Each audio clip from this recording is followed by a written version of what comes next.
La tumba de Juma. Crónicas de la Dragonlance.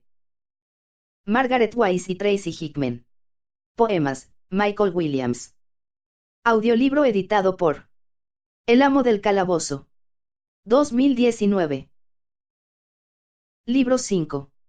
Capítulo 11. La curiosidad de Unkender. Los caballeros atacan. Stem y Flint paseaban por las almenas la noche de la ceremonia de la investidura, compartiendo sus recuerdos. Un pozo de pura plata, refulgente como una joya, en las entrañas del monumento del dragón. Plateado, dijo Flint con sobrecogido. De aquella plata se sirvió Teros para forjar las lanzas. Dragonlance. Me habría gustado más que nada en el mundo visitar la tumba de Juma, se lamentó Stem. Al desviar los ojos hacia los campamentos enemigos, se detuvo y apoyó la mano en el antiguo muro de piedra. La llama de una antorcha encendida al otro lado de una ventana próxima brilló en su enjuto rostro. La visitarás, le reconfortó el enano. Volveremos cuando termine la guerra. Taz dibujó un mapa, aunque su precisión deja mucho que desear. Mientras refunfuñaba contra el Kender, Flint estudió, preocupado, al otro amigo. La expresión del caballero era grave y melancólica, algo que en Stem no resultaba del todo inusual. Pero se reflejaba en su semblante algo nuevo, una calma que no era fruto de la serenidad sino del desaliento. Iremos juntos, prosiguió, tratando de olvidar el hambre. Tanis, tú y yo. Supongo que también el Kender, además de Caramon y Raistlin. Nunca creí que llegaría a añorar al Enteco mago. Pero un hechicero no sería de gran utilidad en este apurado trance. Sin embargo, me alegro de que Caramon no esté aquí. ¿Te imaginas los improperios que podría ladrar con el estómago vacío? Stem esbozó una sonrisa ausente, perdido en sus cavilaciones. Cuando habló, el enano comprendió que no había escuchado sus palabras. Flint, susurró sin salir de su nostalgia, solo necesitamos un día soleado para abrir el camino. Si eso ocurre, prométeme que te llevarás a Taz y a Lorane de la Torre. En mi opinión, todos deberíamos irnos. Le espetó el enano. Lo más conveniente sería reagrupar a los caballeros en palantas. Podríamos guarnicionar la ciudad y resistir el ataque de los dragones. Sus edificios son de piedra maciza, no como este lugar. Miró desdeñoso la mole. Construida por los humanos. No resultaría difícil defender palantas. Sus habitantes no lo permitirán, respondió Stem. Solo les preocupa su hermosa urbe. Mientras piensen que puede salvarse, rehusarán luchar. No, debemos permanecer aquí. No tenéis ninguna posibilidad de sobrevivir, le razonó Flint. Te equivocas, aguantaremos si logramos que se establezca de nuevo el suministro. Contamos con hombres suficientes, por eso no nos han atacado los ejércitos de los dragones. Existe otra solución, declaró una voz. Stem y Flint se volvieron. La llama de la antorcha iluminaba a un rostro macilento, y los rasgos del caballero se endurecieron. ¿Cuál es, Derek? Preguntó Stem con forzada cortesía. Guntar y tú creéis haberme derrotado, dijo el comandante Derek, ignorando a su interlocutor. El resentimiento quebró su voz cuando clavó en él sus ojos. Pero no es así. Bastará un acto heroico para que los caballeros coman en la palma de mi mano, añadió, ala. Ves que la extendía debidamente enguantada y su armadura aparecía destellante bajo la luz, y ambos seréis destruidos. Despacio, apretó el puño. Tenía la impresión de que guerreábamos contra los ejércitos de los dragones. Comentó Stem. No me vengas con sermones farisaicos, le insultó Derek. Disfruta de tu nueva condición de caballero, Bright Blade. Sin duda has pagado generosamente para que se te otorgue. ¿Qué le prometiste a la mujer elfa a cambio de sus embustes? Desposarla quizá, convertirla en una persona. La medida me prohíbe luchar contigo, pero nada me obliga a oírte mancillar el honor de una mujer tan bondadosa como valiente. Girando sobre sus talones, Stem hizo ademán de alejarse. No te atrevas a dejarme con la palabra en la boca. Le amenazó su oponente, aferrando el hombro del caballero. Stem se volvió encolerizado, apoyada la mano en la empuñadura de su espada. También Derek cerró los dedos en tomo a su acero, y por un instante pareció que la medida iba a ser ignorada. Pero Flint se apresuró a refrenar a su amigo, quien emitió un hondo suspiro y apartó la mano de su arma. Adelante, Derek, habla. Le apremió Stem sin apenas controlar su ira. Estás acabado, Blade. Mañana conduciré a los caballeros al campo de batalla. No pienso languidecer en esta mísera prisión. Dentro de 24 horas mi nombre se habrá inscrito en la leyenda. Flint consultó a Stem con la mirada, y vio en su rostro la lividez de la muerte. Derek, le recriminó el recién investido caballero, has perdido el juicio. Son millares de soldados, os despedazarán. Eso te gustaría, ¿verdad? Se mofó el otro.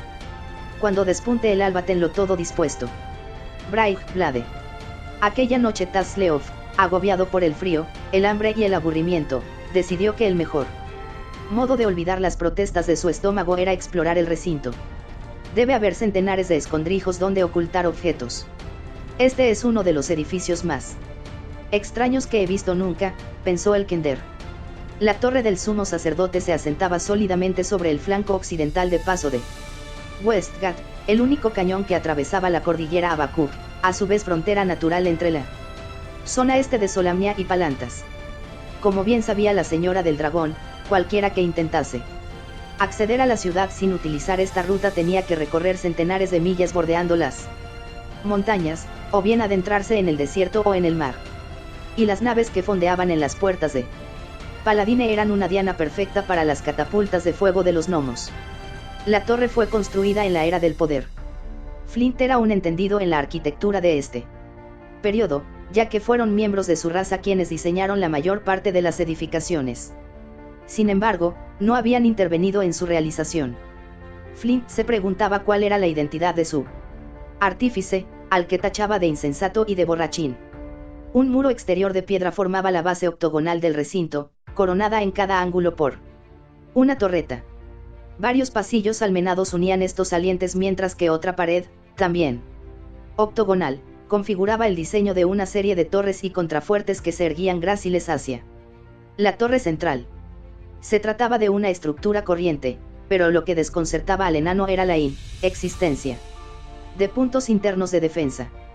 3 enormes verjas de acero surcaban la muralla externa en lugar de una sola puerta, más razonable desde el punto de vista de la seguridad pues se precisaban nutridas guarniciones para custodiar tantos accesos.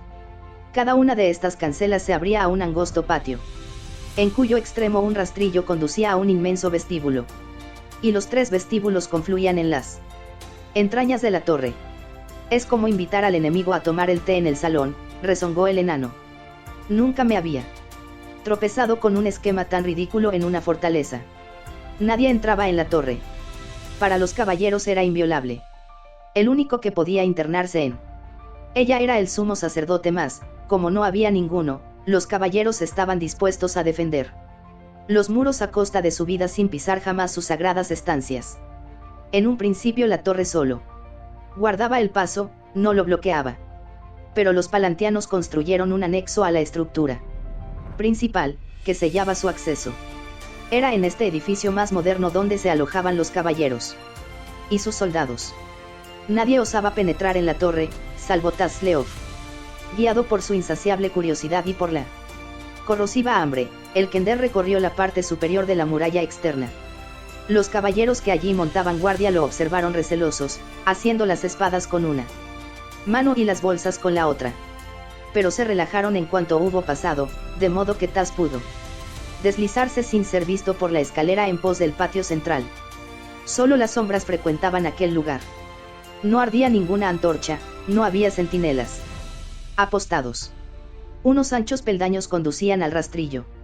Tas lo subió sigiloso y, llegado al arco donde se hallaba encajado, se asomó entre los barrotes.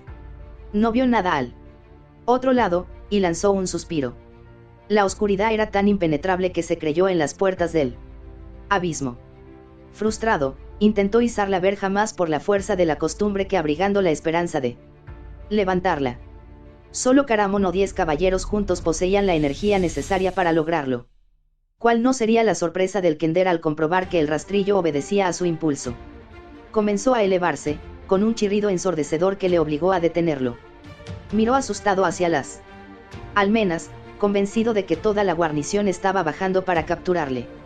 Pero al parecer los caballeros solo eran capaces de escuchar los rugidos de sus vacíos estómagos.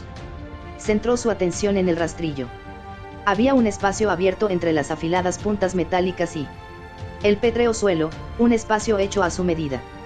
No perdió un instante en reflexionar sobre las consecuencias. Tendiéndose cuán largo era, reptó bajo las rejas. Se encontró en una vasta sala, de casi 50 pies de anchura. Apenas veía su entorno. Inmediato, más pronto, descubrió unas antorchas apagadas en el muro. Unos ágiles saltos le bastaron para asir una y encenderla con la yesca de Flint, que por fortuna guardaba en su saquillo. Ahora Taz pudo examinar el gigantesco salón donde se hallaba. Tenía forma alargada y se perdía en las entrañas de la torre. Unas extrañas columnas se alineaban a ambos lados, como ristras de dientes. Se encaramó a una de ellas, y detrás no vio sino un nicho.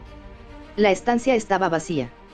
Decepcionado, Taz Leof avanzó unos pasos con la esperanza de encontrar algo interesante. Llegó a otra reja, esta ya izada. Aquello que resulta fácil acaba causando más complicaciones de las que merece, rezaba un antiguo proverbio de su raza. Pese a su disgusto, no renunció a traspasar el rastrillo para introducirse en un salón, quizá un corredor, más angosto que el primero, medía solo unos 10 pies de anchura pero provisto de idénticas columnas dentadas. ¿Por qué construir una torre tan fácil de abordar?, se preguntaba Taz. La muralla exterior era imponente, pero una vez traspasadas 5 enanos ebrios podían ocupar la plaza. El Kender alzó la mirada. ¿Y por qué tan alta? La sala principal sobrepasaba los 30 pies. Quizá los caballeros de la época eran verdaderos gigantes, especuló con interés mientras se deslizaba por el pasillo, espiando las puertas abiertas y agazapándose en las esquinas. Pasado este segundo trecho se tropezó con un tercer rastrillo. Era diferente de los anteriores, y tan extraño como el resto de la torre. En efecto, se dividía en dos mitades que se unían en el centro. Lo más misterioso de todo, no obstante, era que un gran agujero se abría en medio de las rejas. Atravesó el hueco sin dificultad y accedió así a una sala más pequeña. Frente a él se erguía una enorme puerta de acero de doble hoja. El Kender la empujó distraído, llevándose un mayúsculo sobresalto al comprobar que estaba cerrada con llave. Ninguno de los rastrillos había supuesto un obstáculo. No había nada que proteger. Lejos de desalentarse, Taz se dijo que al fin había dado con algo capaz de mantenerle ocupado y olvidar el ronroneo de su estómago. Trepó a un banco de piedra para ensartar la antorcha en un pedestal del muro, y revolvió en sus bolsas. No tardó en palpar las herramientas que habían de permitirle forzar la cerradura, y que eran inseparables de los Kenders. ¿Por qué insultar el propósito de una puerta atrancándola? Era una de sus expresiones predilectas. Eligió el artilugio adecuado y se puso manos a la obra. La cerradura era sencilla. Un leve chasquido le anunció que había tenido éxito en su tarea, de modo que guardó las herramientas en su bolsillo. La puerta se abrió hacia adentro con un ligero balanceo y el Kender aguzó el oído.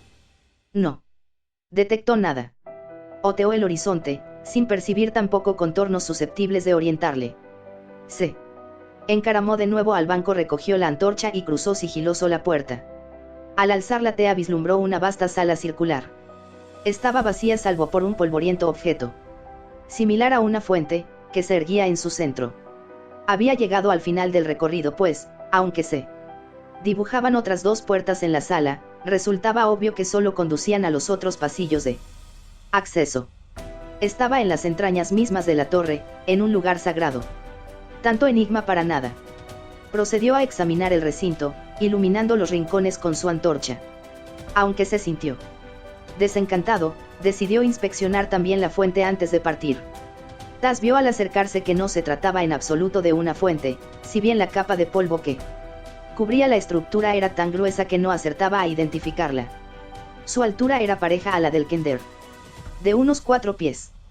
En su parte superior, una especie de esfera se apoyaba en un fino pedestal de 3 patas. Escudriñó el objeto con creciente ansiedad, y al no verlo como deseaba contuvo el aliento y sopló enérgicamente. El polvo se introdujo en su nariz, haciéndole estornudar y casi soltarla Antorcha. Quedó ciego unos instantes, hasta que el polvo volvió a posarse. Cuando el ingenio se reveló a sus ojos se le hizo un nudo en la garganta. «Oh, no», gimió. Tras hurgar en otro saquillo, extrajo un pañuelo y frotó la superficie circular. El polvo se desprendió, y ya no albergó la menor duda. «Caramba. Tenía yo razón. ¿Qué voy a hacer?». A la mañana siguiente el sol asomó rojizo entre la neblina que producía el humo de las fogatas. En el patio de la torre del sumo sacerdote se inició la actividad antes de que se disiparan las sombras nocturnas. Un centenar de caballeros montaron a sus corceles, ajustaron las cinchas. Reclamaron sus escudos y se abrocharon la armadura mientras los soldados de a pie corrían a su alrededor en busca de sus formaciones. Stemp, Lorane y el comandante Alfred se hallaban en un umbrío portalón contemplando. Silenciosos como Derek, entre risas y chanzas dirigidas a sus hombres, supervisaba el ajetreo. El caballero resplandecía en su armadura, y la rosa de su peto se realzaba bajo los primeros rayos del sol. Los soldados desbordaban de júbilo, la perspectiva de la batalla les ayudaba a olvidar el hambre. «Debes impedirlo, señor», dijo Stem en voz baja. «No puedo», se lamentó Alfred, ajustándose los guantes. La luz matutina ponía al descubierto su desencajado rostro. No había conciliado el sueño desde que Stem le despertara, ya de madrugada. La medida le otorga el derecho a tomar esta decisión. Vanos habían sido todos los argumentos de Alfred para convencer a Derek de que debía esperar unos días más. El viento comenzaba a agitarse, trayendo cálidas brisas del norte. Derek se mostró inflexible. Estaba resuelto a abandonar la torre y cargar contra los ejércitos de los dragones. En cuanto a la superioridad numérica de estos, no provocó sino su risa desdeñosa. ¿Desde cuándo podían equipararse los goblins con los caballeros de Solamnia? Habían combatido en una proporción de 50-1 favorable a tales criaturas, reforzadas, además, por los ogros. En la guerra que tuvo lugar un siglo atrás en el Alcázar de Vingaard, y lograron ponerles en fuga. Pero en esta ocasión te enfrentas a draconianos, le advirtió Stem. No son como los goblins, sino inteligentes y astutos. Cuentan con magos en sus filas, y sus armas son las más sofisticadas de KRYNN. Incluso moribundos pueden aniquilar a sus rivales. Creo que los venceremos sin dificultad, Braig Blade, repuso Derek bruscamente. Te sugiero que despiertes a tus hombres y los Organics cuanto antes. No voy a acompañarte, le espetó Stem con firmeza. Ni tampoco ordenaré a mis hombres que te sigan. El demente caballero palideció de ira. Tan enfurecido estaba que se quedó sin habla. Incluso Alfred sufrió un sobresalto. Stem, le preguntó precavido, ¿sabes bien lo que haces? Sí, mi señor, respondió el interpelado. Somos el único obstáculo que se interpone entre las huestes enemigas y Palantas. No podemos abandonar la guarnición. Yo me ocuparé de defender esta plaza. De modo que desobedeces una orden expresa, le imprecó Derek. Tú eres testigo. Comandante Alfred. Haré que lo decapiten por desacato. Se alejó brioso. Alfred, con expresión sombría, fue tras él, dejando solo a Stem. El caballero había dado a sus hombres libertad de acción. Podían permanecer a su lado sin riesgo para sus vidas, pues al hacerlo obedecían el mandato de su oficial directo, o partir con Derek. Mencionó que así había obrado Vine Solamnus hacía muchos años, cuando los caballeros se alzaron en rebeldía contra el corrupto emperador de Ergot. Los soldados no necesitaban que les recordase esta antigua leyenda. Veían en ella una señal del destino y, como ocurrió en el caso de Solamnus, optaron en su mayoría por quedarse con el superior al que profesaban tanta admiración como respeto. Observaron entristecidos los preparativos de sus compañeros para lanzarse al ataque. Era la primera brecha ostensible que se abría en la historia de su orden, un momento crítico que a todos afectaba. Reflexiona, Stem, le recomendó Alfred mientras este le ayudaba a montar. Derek tiene razón, los draconianos no han sido adiestrados como los caballeros de Solamnia. Existe la posibilidad de que los arrasemos en la primera carga, sin apenas víctimas. Rezaré para que así sea, señor, declaró Stem obstinado. Si eso sucede, Braig Blade, Derek no cejará hasta que se te juzgue y ejecute por tu oposición. Guntar nada podrá hacer para impedirlo. Prefiero sucumbir a esa muerte antes que ver confirmados mis temores. Quizá con mi actitud logré evitar una catástrofe. Maldita sea. Estalló el comandante Alfred. Si nos derrotan, ¿qué ganarás quedándote aquí? No podrías ahuyentar ni a un ejército de enanos gali con tan escaso contingente armado. Supón que se abren los caminos, no resistirás el tiempo suficiente para que te envíen refuerzos desde Palantas. Al menos ganaremos un par de días y podrá evacuarse la ciudad.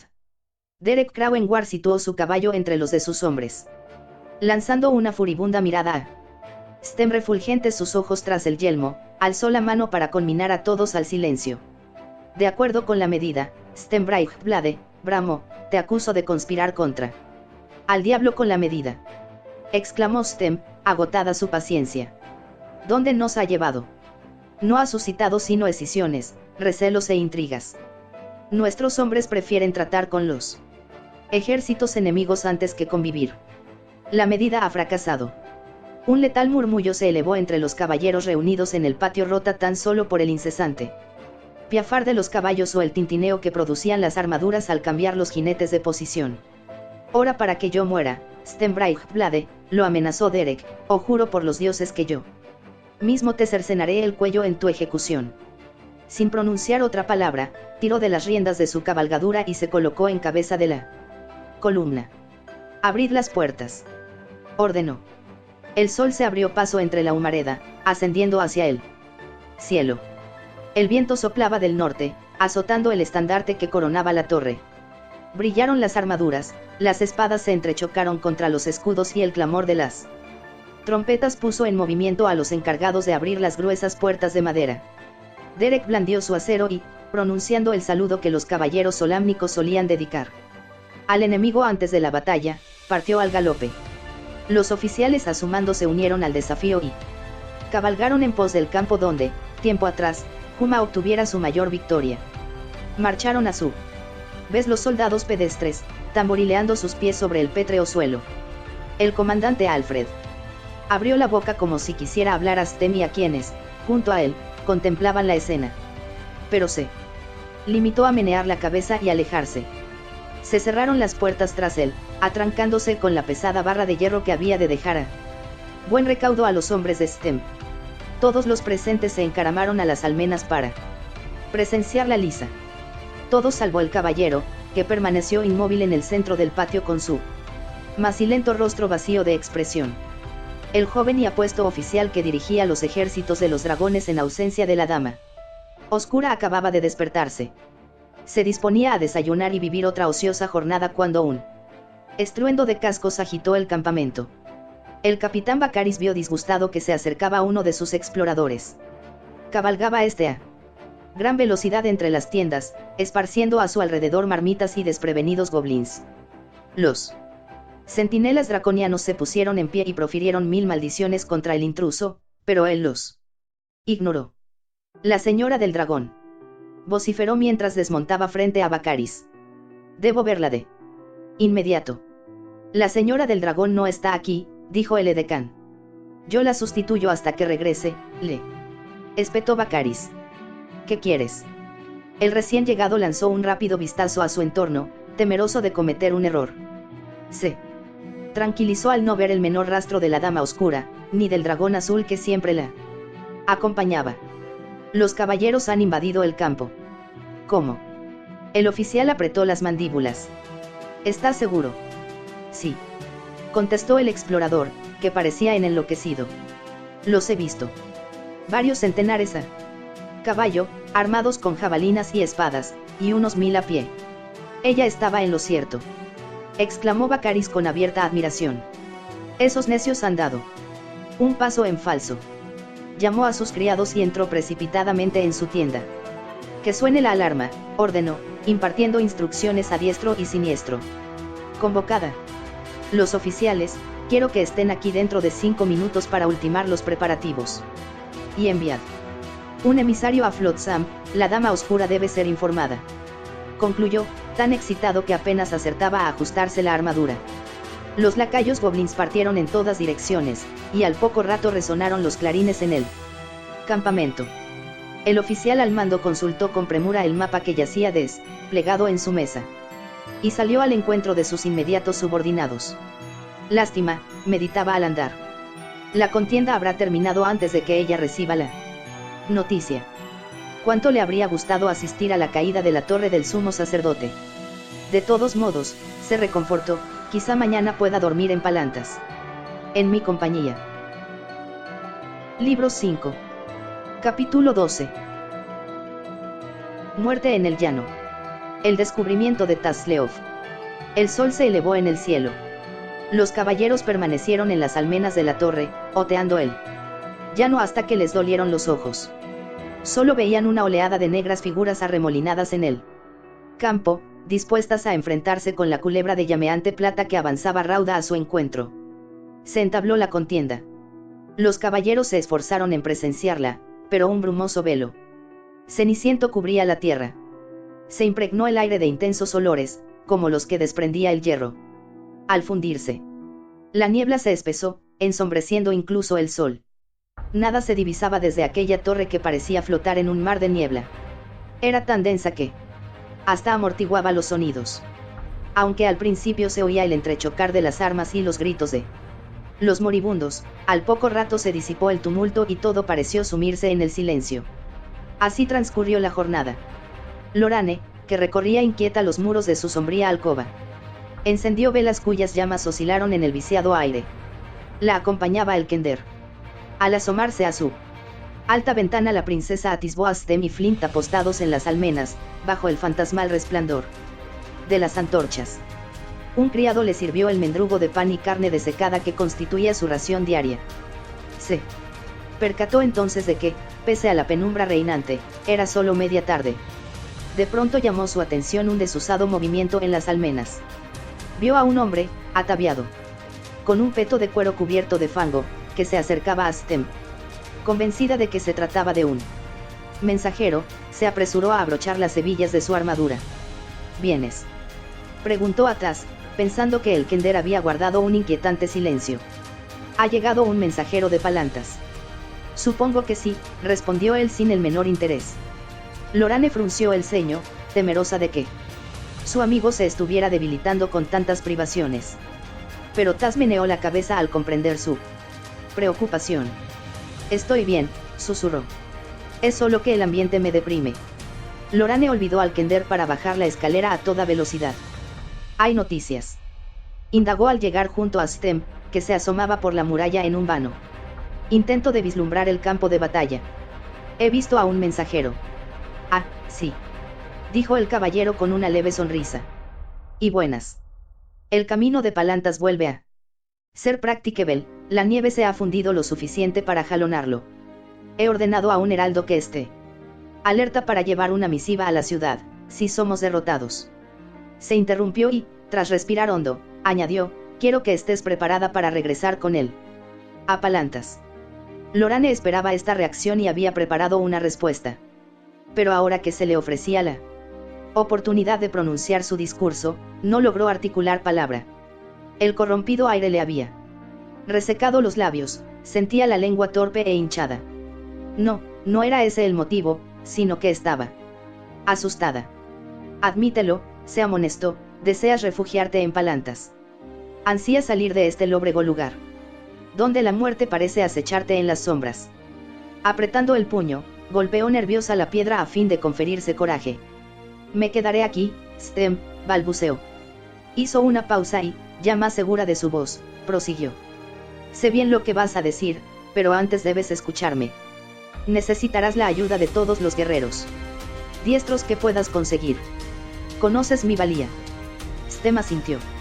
Sus palabras eran ciertas, pocos de sus soldados manejaban el arco con mayor precisión. También era diestra en el arte de la espada y, además, había tomado parte en la guerra. Algo que no podía decirse de los jóvenes caballeros que tenía a su mando. Por eso había inclinado la cabeza. Sin embargo, estaba resuelto a alejarla de la torre. Soy la única que sabe utilizar la Dragonlance. Te olvidas de Flint, la interrumpió Stem. Lorane clavó en el enano una penetrante mirada.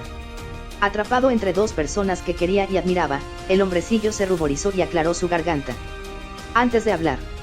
Es verdad que he aprendido a usarla, pero debo reconocer que mi pequeña estatura me plantea ciertos problemas, titubeó. En cualquier caso, no hemos visto indicios de dragones, se apresuró a declarar Stem al detectar la expresión de triunfo de la elfa. Según nuestros informes se encuentran en el sur, luchando para hacerse con el control de Telgaard.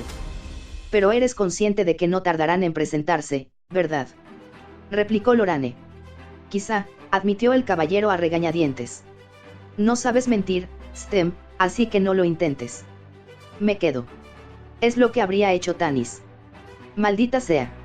La espetó el caballero, ruborizándose. Vive tu propia vida. Tú no eres Tanis. Ni yo tampoco.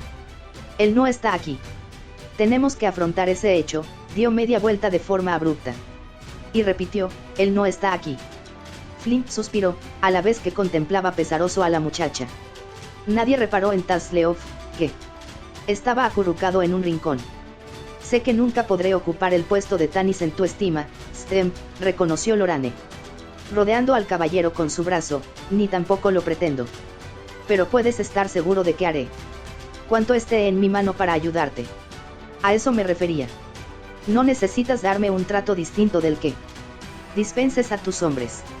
Lamento mi brusquedad, se disculpó él, eres una excelente amiga. La atrajo hacia sí y le explicó, si quiero que te vayas de la torre es porque me horroriza la idea de que te ocurra algún percance. Tanis nunca me lo perdonaría. Te equivocas, repuso la princesa. Lo comprendería. Me dijo en una ocasión que llega un momento en el que debes arriesgar tu vida por una causa más noble que tu propia existencia. No lo entiendes, Stem. Si huyera del peligro en pos de mi seguridad, abandonando a mis compañeros, Tanis afirmaría que había obrado con prudencia. Pero en el fondo me despreciaría, porque no es así como él actúa. Además, concluyó sonriente, aunque no existiera el semielfo nada en el mundo podría impulsarme a dejaros en una situación tan apurada. Stem la miró a los ojos, constatando que ningún argumento lograría disuadirla. La estrechó contra su costado, mientras apoyaba el otro brazo en el hombro de Flint para acercarlo también a su cuerpo. De pronto Tasleov prorrumpió en sollozos, se levantó y se lanzó sobre ellos azotado por violentas convulsiones. Todos lo observaron atónitos. ¿Qué ocurre, Tas?, inquirió Lorane alarmada. Ha sido culpa mía. He roto uno. ¿Acaso estoy condenado a deambular por la faz de KRYNN? Destruyendo esos objetos. Al ver a Tas en aquel estado de demencia, tan poco habitual en él, Stem lo zarandeó y dijo con firmeza, cálmate. ¿De qué hablas? Anoche encontré otro, acertó a contestar el Kender con voz entrecortada. En las entrañas de la torre, en una inmensa cámara vacía. Otro que, Botarate. Intervino Flint exasperado. Otro orbe de los dragones. Gimió Tas. El manto de la noche se asentó sobre la torre como una niebla más densa aún que la que respiraran durante el día. Los caballeros encendieron las antorchas, pero sus llamas no hicieron sino poblar la penumbra de fantasmas. Mantuvieron la guardia desde las almenas, ansiosos por ver o oír algo. Tras varias horas de oscuridad y silencio llegaron hasta ellos, no los gritos victoriosos de sus compañeros ni los estridentes clamores del enemigo, sino un tintineo de arneses, y el suave relinchar de algunos caballos que se acercaban a la fortaleza. Apiñándose en las almenas, los caballeros estiraron las manos que sostenían las antorchas en un intento de traspasar la bruma. Las pisadas se detuvieron al pie de la torre. ¿Quién cabalga hasta la torre de los sumos sacerdotes?, inquirió Stem, apostado encima de la verja. Una tea refulgió en la entrada. Lorane, que escudriñaba ansiosa la penumbra, sintió que le flaqueaban las rodillas y se apoyó en el muro de piedra para no desfallecer. Los caballeros emitieron gritos de horror. El jinete que blandía la llameante antorcha vestía la inconfundible armadura de los oficiales de los ejércitos de los dragones. Era rubio y sus facciones, aunque atractivas, reflejaban crueldad. Sujetaba las riendas de otro caballo en cuya grupa yacían atravesados dos cuerpos, uno decapitado y ambos sangrantes, víctimas de horribles mutilaciones. He venido para devolveros a vuestros oficiales, dijo el hombre con voz siniestra. Uno está muerto, como veis. El otro creo que aún vive, o por lo menos no había exhalado el último aliento cuando inicié el camino hacia aquí. Espero que aún le resten fuerzas para relatároslo ocurrido hoy en el campo de batalla. De todos modos, no sé si se puede llamar batalla a nuestro enfrentamiento. Bañado por el resplandor de su tea, el individuo desmontó.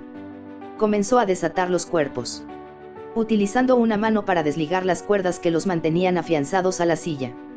Antes de concluir esta operación, alzó la cabeza y dijo: podríais matarme ahora, soy una diana perfecta a pesar de la niebla. Pero no lo haréis. Sois caballeros de Solamnia, el sarcasmo ribeteaba su voz, valoráis el honor tanto como la vida. No. Atacaríais a un hombre desarmado que os restituye los cuerpos de vuestros jefes. El oficial dio un tirón de las ligaduras, y el cadáver decapitado se deslizó hasta el suelo. Tras arrastrar el otro cuerpo fuera de la montura, arrojó la antorcha a la nieve y, cuando ésta se hubo extinguido con un leve siseo, se dejó engullir por las tinieblas. En el campo de batalla encontraréis los resultados de vuestro arraigado sentido del honor, les anunció. Se oyó el crujido de sus botas de cuero, y resonó la armadura mientras montaba de nuevo a su caballo. Os doy hasta mañana para rendiros. Cuando despunte el día, arriad el estandarte. El señor del dragón será generoso con vosotros. De pronto alguien tensó un arco, y una flecha surcó sibilante el aire para clavarse en la carne del oficial. El individuo profirió una exclamación de sorpresa. Los caballeros, no menos sobresaltados que el herido, dieron media vuelta y contemplaron a la solitaria figura que se erguía junto al muro. Yo no soy un caballero, declaró Lorane, bajando el arco. Soy Lorane, hija de la casa real de Qualinesti. Nosotros los elfos tenemos nuestro propio código del honor y, como sin duda sabes, puedo verte en la oscuridad. No te he matado porque no he querido hacerlo. Me basta con comprobar que durante mucho tiempo no podrás valerte de tu brazo. Lo cierto es que nunca más blandirás una espada. Esta es la respuesta que debes llevar a tu señor del dragón, coreó Stem con tono áspero. Sucumbiremos a la peor de las muertes antes que arriar nuestra bandera. Acabáis de decidir vuestro destino, les amenazó el oficial, apretados los dientes a causa del dolor. El resonar de los cascos de su caballo se perdió en la noche. Entrar los cuerpos, ordenó Stem. Con suma cautela, los caballeros abrieron las puertas. Salió una avanzadilla de guardias para cubrir a los encargados de alzar los cuerpos y transportarlos al interior. Los centinelas se retiraron entonces a la fortaleza y atrancaron los accesos. Stem se arrodilló en la nieve junto al cuerpo del caballero decapitado. Haciendo su mano, desprendió de su frío anular una sortija. La armadura del cadáver presentaba numerosas abolladuras y manchas de sangre. Tras depositar de nuevo la inerte mano en el suelo, susurró con voz anodina: el comandante Alfred. Señor, informó uno de los jóvenes oficiales, el otro caballero es Derek. El repulsivo ser que lo ha traído estaba en lo cierto, sigue con vida. Stem se levantó y se dirigió al lugar donde Derek yacía sobre el empedrado. El rostro del dignatario estaba ceniciento, sus ojos centelleaban febriles. La sangre sellaba sus labios en una gruesa capa, tan viscosa como la piel. Uno de los caballeros que lo sostenía llevó un cuenco de agua a sus labios, mas Derek no pudo beber. Desazonado ante tan dantesco espectáculo, Stem vio que Derek se apretaba la mano contra el vientre, por donde fluían las últimas gotas de su savia, pero no con la suficiente rapidez para poner fin a su agonía. Esbozando una fantasmal sonrisa, el maltrecho oficial aferró el brazo de Stem con su ensangrentada mano. Victoria. Acertó a exclamar. Se dieron a la fuga al divisarnos, pero los perseguimos. Ha sido un combate glorioso. Me nombrarán gran maestre. Se ahogó su voz, y un hilo de sangre afluyó a las comisuras de sus labios en el momento en que se abandonaba en los brazos del joven caballero, quien miró a Stem esperanzado. Quizás sea cierto, señor, y el enemigo ha empleado esta argucia para desorientarnos. Aventuró. Sin embargo, enmudeció al contemplar el desencajado rostro de Stem. Claro que no se puede dar crédito a las palabras de un loco, apostilló, posando de nuevo sus ojos en Derek. Lo único que importa ahora es que se muere, y lo hace como un bravo caballero. Susurró Stem. Victoria. repitió Derek, y sus ojos se fijaron vidriosos en la bruma.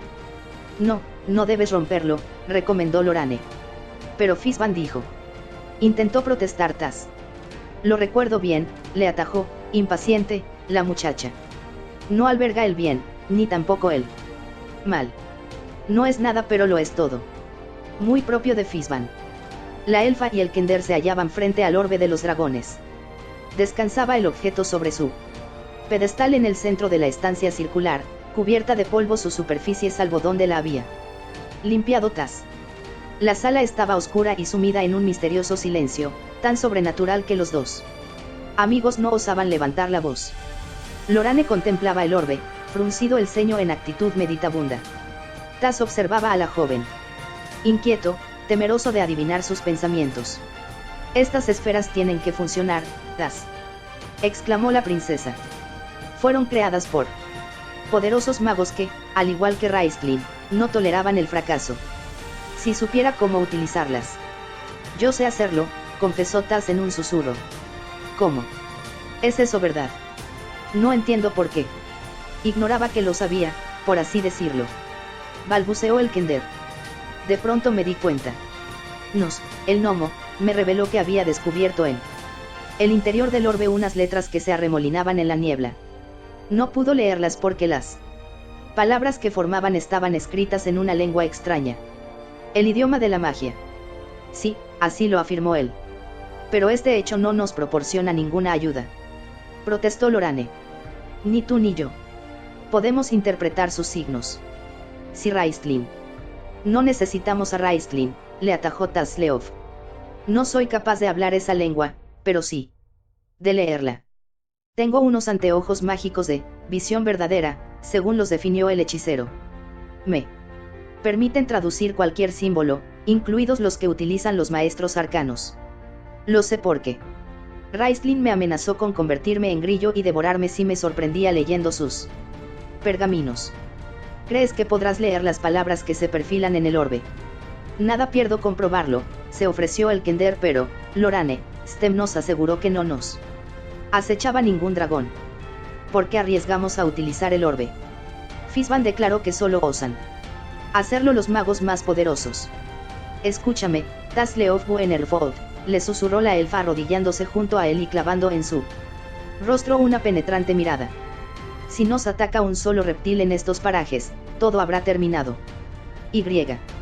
Si nos han dado un plazo para rendimos en lugar de arrasamos es porque necesitan ganar tiempo hasta que lleguen los dragones. No podemos desperdiciar semejante ocasión. Un camino oscuro y una liviana senda. Tazleov recordó las predicciones de Fizban y bajó la cabeza. Puede que algunos de los que amamos pierdan la vida, pero tú tienes el coraje necesario para recorrer el camino oscuro.